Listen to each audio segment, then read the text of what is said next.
सलोनी की शादी के पीछे सब हाथ धोकर पड़े थे। कुछ तो अंधविश्वासी टाइप के लोग मुफ्त की सलाह भी देते, देखो शादी समय से होनी चाहिए, नहीं तो बड़ी मुसीबत होगी और अच्छा पति भी नहीं मिलेगा। इसलिए 16 सोमवार का व्रत करो, वैभव लक्ष्मी का 11 शुक्रवार भी, शादी आराम से हो जाएगी। सलोनी ने सारे व्रत उपवास कर लिए। अब इंतजार था कि कोई राजकुमार आएगा और उसे घोड़े पर बैठा कर ले जाएगा और जिंदगी हो जाएगी सपने जैसी। प्रतीक्षा को विराम लगा और आ गए राजकुमार साहब, मगर घोड़ा नहीं कार पर चढ़कर। अब शादी के पहले का हाल भी बताना जरूरी है।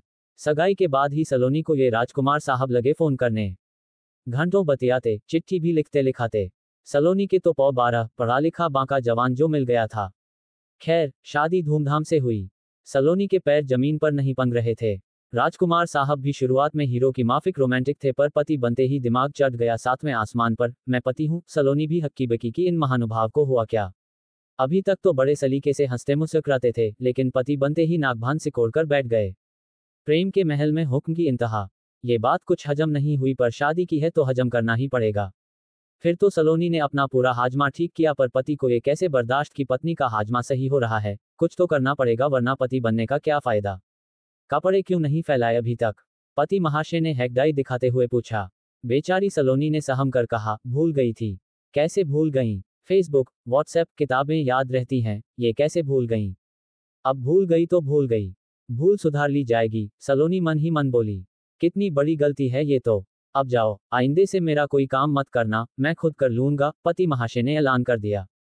ठीक है जनाब, कर लो, बहुत अच्छा। ऐसे भी मुझे कपड़े फैलाने पसंद नहीं, सलोनी ने मन में सोचा। पति महाशय ने मुंह फुला लिया, तो अब बात नहीं करेंगे। बात नहीं करेंगे तो वह भी कुछ घंटों नहीं बल्कि पूरे 3-4 दिनों तक। अब सलोनी का हाजमा कहाँ से ठीक हो, अब तो एसिडिटी होना ही है, फिर सिरदर्द। एक बार सलोनी पति महाशय के ऑफिस के टूर पर साथ आई थी। पति महाशय ने रात को गेस्ट हाउस के कमरे में साबुन मांगा। सलोनी ने साबुनदानी पकड़ाई, पर यह क्या, उसमें तो पिद्दी सा साबुन का टुकड़ा था। पति महाशय का गुस्सा सातवें आसमान पर। फिर तो पूरे एक हफ्ते बात नहीं की।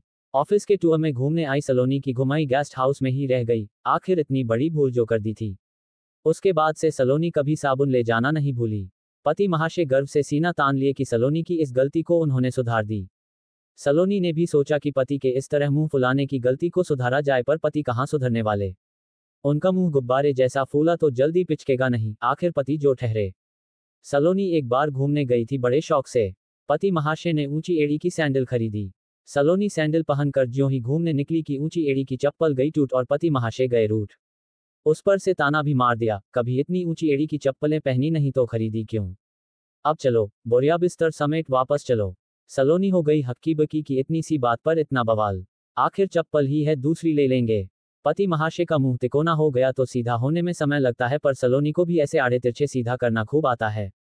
फिर तो सॉरी बोलकर मामला रफा दफा किया। कभी भी पति महाशय का स्वर चाशनी में लिपटा होता है, पर ऐसा बहुत कम ही होता है। एक बार बड़े प्यार से सलोनी को जन्मदिन पर घुमाने का वादा कर ऑफिस चले गए और लौटने पर सलोनी के तैयार होने में सिर्फ 5 मिनट की देरी पर बिफर पड़े।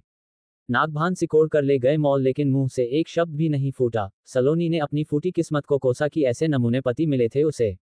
सलोनी पति की प्रतीक्षा में थी कि पति टूर से लौट कर आएंगे तो साथ में खाना खाएंगे। पति महाशय लौटे 11 बजे। जैसे ही सुना कि सलोनी ने खाना नहीं खाया तो बस जोर से डपट दिया और पूरी रात मुंह फुलाए लेटे रहे। सलोनी ने फिल्मों में कुछ और ही देखा था, पर हकीकत तो कुछ और ही था। वह दिन और आज का दिन सलोनी ने पति की प्रतीक्षा किए बगैर ही खाने का नियम बना लिया। अब भला कौन भूखे पेट को लात मारे, और भूखे रहकर कौन से उसे लड्डू मिलने वाले थे। कभी भी भ्रम का घंटा मनुष्य को अपने लपेटे में ले ही लेता है। सलोनी को लगा कि पति महाशय का त्रिकोण अब सरल कोण में तब्दील होने लगा है, पर भ्रम तो भ्रम ही होता है, सच कहाँ होता है। सलोनी को प्रतीत हुआ कि उसका इकलौता पति भी सलोना हो गया है, पर सूरत और सीरत में फर्क होता है न। सूरत से सलोना और सीरत। व्यंग्यबाण चला दिया। आजकल बस प्रति लिखती ही रहती हो, घर का काम भी मन से कर लिया किया करो, नहीं तो कोई जरूरत नहीं करने की। सलोनी ने कुछ ऊंचे स्वर में कहा, दिखता नहीं है कि मैं कितना काम करती हूँ। इतना कहना था कि पति जनाब ने फिर से मुंह फुला लिया। इस बार सलोनी ने भी ठान लिया कि वह पति को नहीं मनाएगी, पर हमेशा की तरह सलोनी ने ही मनाया। सलोनी ने एक दिन अपनी माता से अपनी व्यथा कथा कह डाली। माँ, पापा तो ऐसे हैं नहीं। माँ मुस्कुराई, बेटी तुम्हारे पापा बहुत अच्छे हैं, पर पति कैसे हैं उसका दुखड़ा अब तुमसे क्या बताऊं। मेरी दुखती रग पर तुमने हाथ रख दिया। दरअसल ये पति नामक प्रजाति होती ही ऐसी है। इस प्रजाति में कोई भी जैविक विकास की अवधारणा लागू नहीं होती। इसलिए जो है जैसा है, इन्हीं से उलझे रहो। ये कभी सुलझने वाले नहीं। लड़के प्रेमी, भाई, मित्र, पिता सब रूप में अच्छे हैं पर पति बनते ही बौरा जाते हैं। सलोनी को वह गाना याद आने लगा, भला है, बुरा है, जैसा भी है मेरा पति मेरा। पर माँ, स्त्री के अधिकारों का क्या और स्त्री विमर्श का प्रश्न? सलोनी ने पूछा। सलोनी, तुम्हारा पति त्रिकोण ही सही पर तिकोना समोसा खिलाता है ना? हाँ, वह तो खिलाते हैं। बस, फिर कोई बात नहीं, उसकी बातें एक कान से सुनो और दूसरे से निकाल दो। अपना काम धीरे धीरे करते चलो। सलोनी ने एक ठंडी आह भरी और मुंह से निकला, ओह पति जो ठहरे। तो फ्रेंड्स, आपको ये कहानी कैसी लगी कमेंट करके जरूर बताएं और चैनल को सब्सक्राइब करें।